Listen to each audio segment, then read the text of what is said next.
মিঠু আজ আমাদের কি বলে গেল আর আজকে সারাদিন কী কী খেয়েছি সেটা শেয়ার করব এই ভিডিওতে। নমস্কার, আবারও একটা নতুন ভিডিওতে আপনাদের স্বাগত। এখন আমের সিজন আর বাড়িতে আমের ছড়াছড়ি, তাই সকালে খেয়েছি আম মুড়ি।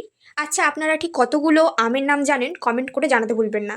এরপর সকালে দিদা হাঁটতে গিয়েছিল, তো রাস্তার পাশেই জাম গাছ থেকে জাম নিয়ে এসেছিল, কিন্তু জাম গাছটা বড় হওয়ায় জামগুলো মাটিতে পড়তেই ফেটে গেছে। এরপর দুপুরে মা রান্না করেছিল লাউ শাকের ডাঁটার ঝোল বড়া ভেজে দিয়ে, সাথে ভেন্ডি পটল ভাজা। আর যে বড়াগুলো ঝোলে দেওয়া হয়েছে সেখান থেকে রেখে দেওয়া হয়েছিল কয়েকটা বড়া। বিকেলের দিকে কালোজাম মিষ্টি খেতে খেতে মিঠু এসে হাজির, মাঝে মাঝেই দুষ্টুমি করতে চলে আসে। কি বলো? আজ বেশি কিছু না বলেই চলে গেল।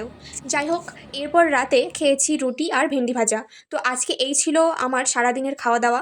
ভিডিওটা ভালো লাগলে একটা লাইক করে দেবেন, আর চ্যানেল থেকে দেখলে সাবস্ক্রাইব, পেজ থেকে দেখলে ফলো করে পাশে থাকবেন। সবাই ভালো থাকবেন, দেখা হবে পরের ভিডিওতে।